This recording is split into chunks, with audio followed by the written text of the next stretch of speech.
Olá, sejam bem-vindos, muito prazer. Estamos iniciando aqui na TV Capital, canal 9.1, mais uma edição do programa No Ar, com Márcio Aurélio e Roberto Barros. Agradecer a você que diariamente ao meio-dia acompanha aqui na TV Capital o programa No Ar. Lembrando que aqui a gente ajuda você a pensar, ao trazer os bastidores das notícias. Com certeza você aqui fica mais bem informado. Agradecer então que a você que acompanha nesta quarta-feira. Nós nunca nos cansamos de agradecer a você. Robertinho, ontem nós trouxemos um fato acontecido lá na Rosalina e teve desdobramentos, Roberto. Exato. O jornal O Povo revelou ontem, né? Já de tarde, na tarde de ontem, que na verdade o que aconteceu, muita gente pensou quando saiu a notícia, as informações que todo mundo tinha, não só a gente, todos que fazem o Meu Cearense, é que houve uma troca de tiros, isso é fato. Que morreram morreram 3 pessoas, a criança inocente e 2 pessoas supostamente envolvidas com facção. Não é que isso tenha mudado, o que mudou é que muita gente pensou que os que tinham morrido eram da comunidade da Rosalina. Isso, eram da comunidade da Rosalina. E a informação que se tem nova é que não eram, né? Que na verdade eles eram partes do grupo que foi fazer a invasão, o atentado. A dinâmica, Roberto, foi a seguinte: 5 pessoas então num veículo foram tirar satisfações lá na favela da Rosalina. Segundo informações que foram apuradas, os que comandam lá na Rosalina já sabiam dessa intenção e se prepararam. Já sabiam que eles iriam lá. Isso, né? Houve troca de tiros.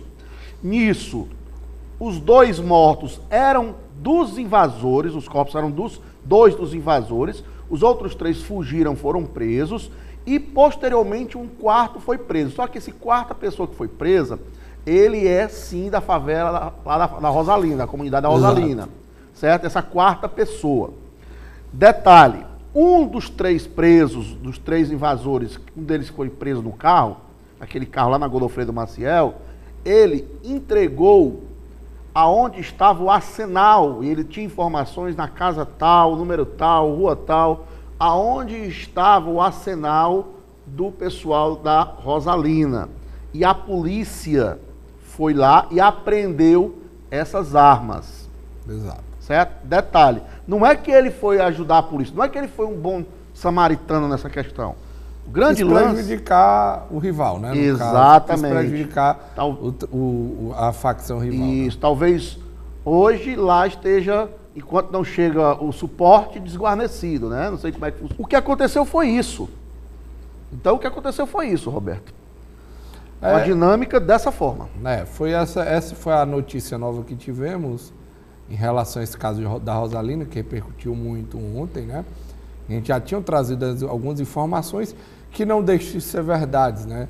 Como que os caras tiveram envolvimento em outra chacina no passado. Tudo isso aí, de fato, é verdade. Foram soltos pela justiça. Foi só a dinâmica da coisa que não foi da forma que nós trouxemos, porque as informações naquele momento eram aquelas. Exato. Só que durante o dia, no desenrolar do dia, os acontecimentos novos foram surgindo. Exato.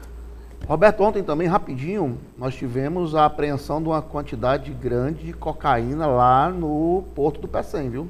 Dentro de container. Mais uma vez. Mais uma vez dentro de containers lá no Porto do Pecém. Inclusive, essa semana de 2025, né, a gente teve 2 apreensões nessas últimas 2 semanas. E já é o valor dessas apreensões de cocaína, já é o valor maior do que o ano passado inteiro. É aquilo que às vezes você sempre fala, Márcio. Eles pegaram isso, imagina quanto. Pois é, uma pergunta que eu faço sempre. Vocês acham que realmente a apreensão foi de toda a droga que passa? Ou vocês acham que isso aí é só uma pequena parte do que aquilo que pode estar acontecendo? uma indagação para você que está em casa. Você acha que aí é só pega um boi para passar a boiada? É uma indagação, né? Ou se realmente a polícia está pegando tudo? Para você ter ideia do tamanho dessas apreensões, né, nessas últimas 2 semanas, já passaram o ano passado inteiro lá no Porto do Pecém, essas 2 grandes apreensões de cocaína. Possa ser que estejam melhorando a forma, aprimorando a forma lá de trabalho, né? Pode ser. E para finalizar essa área da insegurança, Márcio, o caso que me chamou a atenção ocorreu na última segunda lá em Maracanaú, né? Um senhor de 74 anos de idade foi morto covardemente lá. Sabe o motivo? De acordo com as informações de familiares, Márcio, que a gente apurou, ele estava denunciando situações em relação a alguns crimes que ocorreram na região. E aí a polícia não tem como dar assistência. Aí é aquilo que a gente vive dizendo aqui, né, Roberto? O cara é ameaçado para fechar o comércio dele, eu nem fico com... porque o cara devia ter reagido e tal. Mas beleza, a polícia... Vamos dar o exemplo lá do Chorozinho. Lembra da cidade de Chorozinho? Sim, fecharam tudo. Isso. Há uns 2 anos atrás, mandaram fechar o comércio tudo por conta... Ou tinha prendido, ou tinha morrido alguém. Na troca de tiros com a polícia, um traficante lá da região. Então saíram lá um salve, como é chamado, para o comércio local fechar. Choveu de viaturas, mas o comércio permaneceu fechado. E a polícia conversando com um, conversando com outro, os caras diziam, olha, vocês vão ficar aqui 1 dia, 2 dias, podem ficar até 3 dias. Não passam disso e depois eu fico. E vocês vão embora.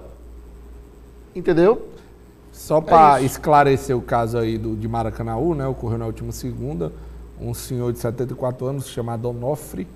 Era aqueles senhores que ficava 74 anos e realmente foi um crime encomendado, porque você vê, teve os vídeos, né? Eu vi o vídeo. Ele estava andando, ele tinha passado na casa de um familiar, os caras esperaram ele sair e mataram ele covardemente, né? Ele estava andando, nem percebeu que foi um tiro na nuca, entendeu? Então, ele ia andando e os caras vieram por trás. Os caras vieram por trás e atiraram, né? Ele provavelmente nem percebeu o que aconteceu, porque morreu na hora, né? O tiro na nuca.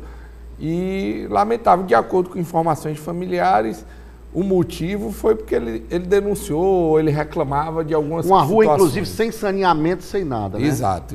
Alô, Prefeitura de Maracanaú. Roberto, vamos mudar a prosa? Vamos mudar a prosa agora. Olha, um dos fatos que mais chamaram a atenção na campanha eleitoral do ano passado, no segundo turno, aqui em Fortaleza, foi, sem dúvida, os 2 vídeos que o vereador Inspetor Alberto foi o protagonista. Na época, era o que se pode chamar de uma ameaça, ele disse que foi tom de brincadeira ao prefeito, o hoje prefeito, o então candidato Evandro Leitão, e o outro foi a do porco. Eu acho que boa parte das pessoas que estão nos acompanhando agora, Roberto, eles viram esses vídeos, certo? E isso teve uma repercussão gigantesca. O do porco, inclusive, foi soltado no dia da eleição, né, Márcio? Veiculado no dia da eleição. Claramente não foi gravado, não foi postado nas redes sociais dele, mas foi soltado no dia da eleição, na manhã da eleição. E um parênteses aqui, Roberto, e uma observação aqui, né? Aspas aqui. O vereador, o Marcelo, nos deu uma entrevista, a mim e a você, e ele disse que os vídeos não foi em nenhum momento Inspetor Alberto. Isso não diminui nada os vídeos de mau gosto tremendo. No mínimo, para ser bondoso com o Inspetor Alberto, eu vou dizer que foi mau gosto, mas foi muito mais coisa. Sabe o que aconteceu? Você sabe, mas muita gente não sabe. O Inspetor Alberto tinha uma equipe de produção na época da campanha. Quem filmava, quem acompanhava ele e tal. Passou a eleição, ele demitiu todo mundo. E eu não sei como foi essa demissão. Pode ter saído de mal. Eu só sei que esse vídeo não foi o inspetor, porque ele fez o vídeo e talvez não quis postar. Exato. Né? Não quis postar, aconselharam a não postar, só que alguém tinha e alguém passou para a oposição. Como foi que aconteceu isso? Sinceramente, detalhes eu não tenho. E guardar até o dia da eleição. Meu amigo, aí a eleição, aí as urnas abrem. 10 mil votos a diferença em Fortaleza, pouco mais de 10 mil votos. Aí, Roberto, e com razão, muita gente acredita isso, até porque o André, ao meu ver, na minha opinião, cometeu um erro ao não criticar publicamente. Ele era para ter esculachado, cara. Ao meu ver. Era para ter dito que o inspetor errou, que ele não concordava, que ele... Tá entendendo? Que ele não apoiava esse tipo de coisa. E ele não fez. Então, muita gente acredita, não tem como provar, fato, não tem, mas muita gente acredita que o André perdeu muito voto por conta daqueles vídeos. Inclusive, isso não é uma coisa falada, mas só por pessoas, analistas, muita gente da própria direita que acompanha, que votou, que fez campanha para o André, acredita desse jeito. Entendeu? E o então, pessoal... não só um analista político de fora ou uma pessoa lá do grupo do Evandro, pessoas de dentro. Até houve uma brincadeira, né, Roberto? Qual é a secretaria que o inspetor Alberto vai assumir com o prefeito Evandro? Olha, brincadeiras à parte, se tratar da secretaria, claro que era um meme. Ontem foi protocolado na Câmara Municipal de Fortaleza, por parte de 3 vereadores, 2 do PSOL e 1 do PT, o pedido de impeachment... Cassação, né? Da cassação, perdão, né? Impeachment não, cassação. Não, da cassação, perdão. O termo correto é cassação, né? Isso. Do vereador inspetor Alberto, do PL. Lembrando que se houver a cassação, creio eu que a vaga vai para o PL, né? Vai para o PL, assume o primeiro suplente, Lael Sena. Pronto. Então é do PL. O PL não perde o número de vereadores. Caso, né? Não perde o número de Isso. vereadores. 2 vereadores que pediram pertencem ao PSOL, que foi a Adriana Jerônimo, que era conhecido como Adriana Nossa Cara, né? E o vereador Gabriel Aguiar. Esses 2... Gabriel Biologia. Que é conhecido como Gabriel Biologia. Esses 2 do PSOL. E uma vereadora do PT, a professora Adriana. Então, as 2 Adrianas, do PSOL e do PT. PSOL e a do PT, e o vereador Gabriel, eles entraram com pedido de cassação do mandato do vereador inspetor Alberto. Olha, bom, eu não sei se é maioria simples, se é 2/3, eu não sei como o caso vai primeiro, mas por não é agora, é todo um processo, ele vai ter a defesa e tal. Olha, quem acompanhou aqueles vídeos foi assim de um mau gosto, sabe, terrível, terrível mesmo. Eu, se tivesse votado no inspetor Alberto, eu teria vergonha de dizer que tinha votado nele. Lembrando que os 2 fatos ocorreram ou foram divulgados já no segundo turno, né? Pronto. Então, se não ele... tinha como não, mas talvez só chegou mudar, na oposição, né? No segundo turno. Sabe por quê? Na oposição, na candidatura adversária no segundo turno. Porque no primeiro turno a equipe ainda estava toda junta. Eu estou dizendo que os 2, não tinha como a pessoa, por exemplo, que votou neles, pode dizer que se arrependeu, mas não tinha esse seu motivo de não ter votado, porque os fatos, apesar de poderem ter ocorrido antes do segundo turno, não ocorreu no segundo turno, porque foi numa carreata no segundo turno lá do André, né, daquele vídeo lá, que ele... No calor da emoção. No calor da emoção lá, ele falou. O outro provavelmente foi gravado ainda no primeiro turno, só que ele não soltou e a equipe teve acesso. Então as pessoas que votaram não tiveram... Esses vídeos ocorreram depois, né, da votação. Então não tiveram, por exemplo, para dizer... Pode dizer que se arrependeu, mas não pode dizer... Não tem como... Não foi motivo de mudar meu voto, né? Porque não tinha como, né? Os fatos ocorreram depois. E aí... A gente tem que ver como a Câmara Municipal vai se posicionar. Olha, Roberto, primeiramente, não é dizer que hoje, amanhã, ele está fora da Câmara. Não se trata disso. Não. Tem todo o processo de defesa por parte dele. A grande indagação que eu tenho, e eu quero dividir com vocês, grande dúvida é se isso faz dele em relação... O que é que esses fatos fazem dele em relação ao mandato? Porque a cassação geralmente é no exercício do mandato, né? Exato. Não é isso? É alguma coisa que desabone ele. Então, assim, foi horrível, foi de um péssimo gosto. Eu jamais votaria, mas eu não sei se isso faz que seja motivo de cassação. Essa é a questão. Entendeu? Essa é a dúvida, né? Exatamente. Vamos ser justos, né? Vamos ser justos. Eu acho o inspetor Alberto um caso, assim, que merece ser registrado. Ele é o mesmo... Vocês lembram da questão do Lázaro, aquele cara lá de Goiás, que é assassino e tal? Ele é o mesmo que ficou conhecido nacionalmente, mas de forma ruim, como se fosse querer prender o cara lá no interior de Goiás. Vocês lembram, né? Você lembra, né, Robertinho, dessa viagem dele? Lembro. Que ficou bem famosa. Pra ele não foi ruim, né? Porque é aquela coisa, Mas quem tem um mínimo de bom senso aqui Mas, Márcio, o voto dele, ele não precisa... Quando você não é candidatura majoritária... você pode ir pelos nichos, né? Você pode ir para nichos, e ele atingiu nichos ali. Dele, a rede social dele, para você ter ideia, eu sei porque eu teve um amigo que trabalhou com ele, a rede social naquela época cresceu mais de 70% de seguidores, porque deu repercussão nacional, entendeu? Fazer o quê, né, Roberto? Então, para ele, não foi negativo, foi positivo no sentido de atingir nichos, né? E para eleições desse tipo que não são majoritárias, você não precisa atingir todo mundo. Você tem que ter um grupo, né, para atingir. Eu só sei o seguinte, vai depender de todo o desenrolar, sem dúvida nenhuma, desse processo que agora vai se iniciar na Câmara Municipal, pode demorar um ano, sei lá quanto tempo. Vai depender, sabe de quê? Do poder de articulação dele. Se ele for um cara que internamente, que aí eu não sei porque eu não sou vereador, eu não convivo lá, não sei como é, até porque essa legislatura começou agora. Mudou. Isso. Se ele for um cara que consiga ter a boa relação com os pares, não só com os vereadores de oposição, mas com os demais vereadores, com os 43 vereadores. No caso, 40, porque 3 pediram a cassação, né? No caso, 40. O que eu tenho de informação em relação a isso, mas só para complementar. Até o último, se fosse a última legislatura, eu diria com tranquilidade que ele não seria cassado. Por quê?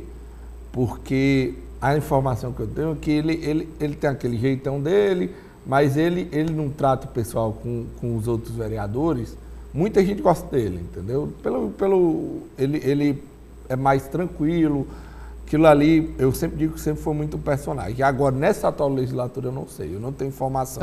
Eu sei que o PT, o PSOL, os partidos de esquerda vão votar pela cassação. Ele vai ter o voto da oposição, quase todo acredito que deve votar com ele, ou boa parte, né? E aí tem que saber aqueles vereadores do PDT, do Cidadania, dos outros partidos. Até porque tem muito vereador de primeiro mandato, né? Que não tinha contato com ele, não tinha convívio com ele. Exato, aí por isso que eu não sei como vai ser. Não sei como vai estar o clima para ele, para uma cassação, né? A informação que eu tenho, se fosse na última legislatura, eu tinha quase certeza que ele não seria. Mas nessa eu não sei, porque tem muito, como você diz, muito vereador novo, o governador do PT mudou... Nem conhecia ele pessoalmente, exato, né? Só de exato, e é outra prefeitura do PT. Agora, lembrando que ele ameaçou, entre aspas, né? Que ele disse que é brincadeira, o prefeito eleito, né? Exato, e aí talvez o prefeito vai encarar isso. Como vai posicionar a sua base. Se o prefeito, não vou se meter, talvez alguns vereadores que ele tenha chance, né? Tenha chance. Se o prefeito disser, não, vamos caçar, aí eu acho que ele não escapa. Roberto, eu sou muito transparente, você me conhece. Inclusive, esse programa aqui, o No Ar, é retransmitido também na Rádio Clube às 5h30 da manhã. Tá bom, Roberto? Eu convido a quem gosta do rádio sintonizar a reprise sempre no outro dia, 5h30 da manhã. Uma vez eu entrevistando o inspetor Alberto, foi a única pessoa... Olha que eu já entrevistei muitos militares, muitos policiais, delegados, né? Foi o único policial, o único entrevistado meu que eu tive que botou uma arma na mesa. Claro que não foi para me ameaçar, não. Longe disso. Longe disso. Nem para me intimidar, nem nada. Mas sacou aqui, botou... Você estava incomodando no coldre, né? Você estava incomodando. Mas aquilo eu achei também de um mau gosto. Também nunca mais me convidei para entrevista. Pronto. Nunca mais o convidei. Vamos mudar a prosa? Vamos sim, Márcio. Qual a última vez que você mandou uma carta de amor aí, ou uma carta qualquer, usando os Correios, Roberto? Faz muito tempo, Márcio, faz muito tempo. Eu uso os Então Correios... você é um dos culpados, do prejuízo dos Correios. Márcio, eu uso os Correios geralmente para enviar encomendas, né? Eu já usei muito para enviar encomendas. Às vezes vende alguma coisa e você usa para enviar para a pessoa que está comprando, né?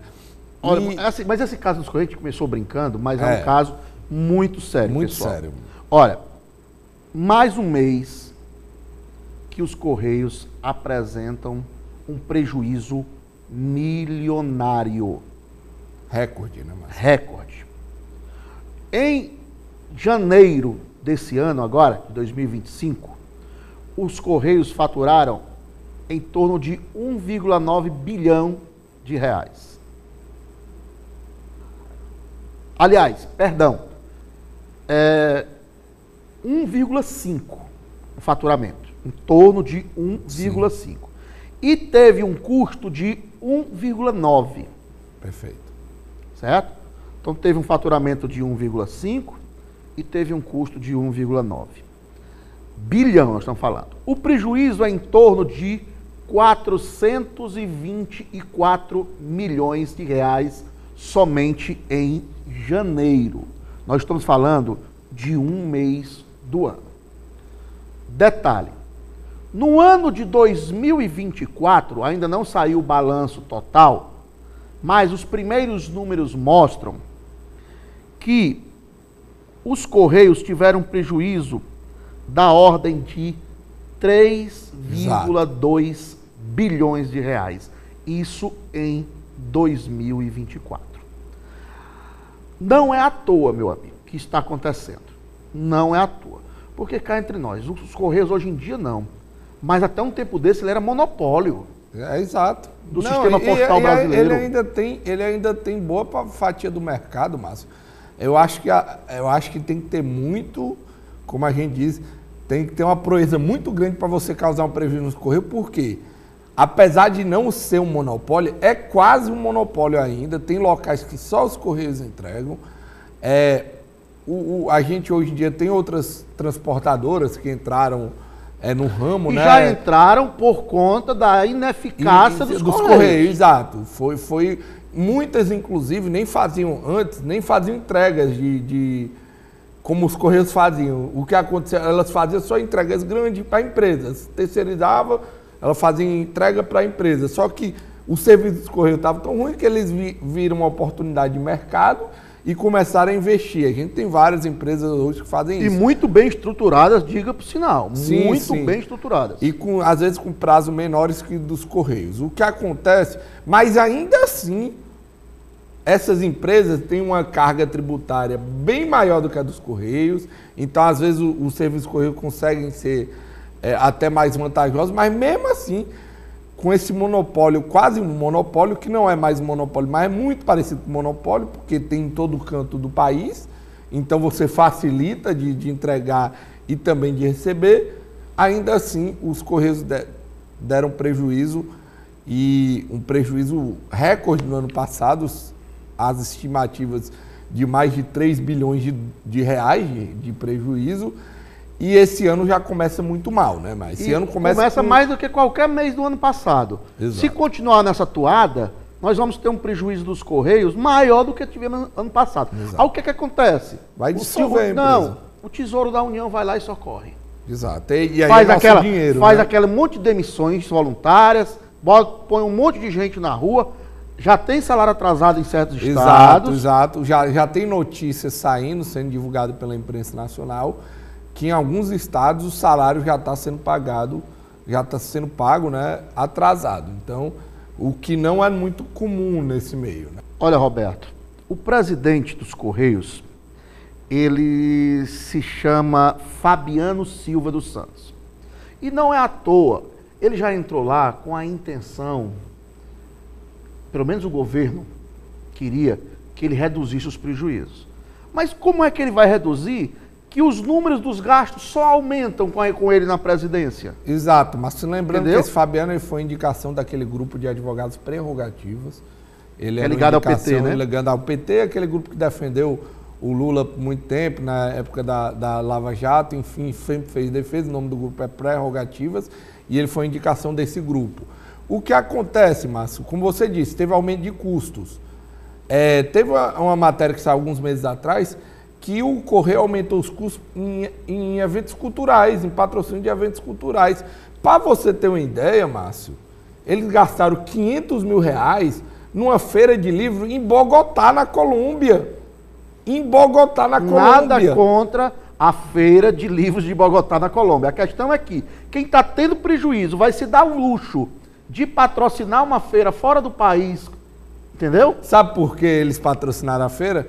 Adivinha quem era o homenageado na feira? Não sei. Presidente Lula.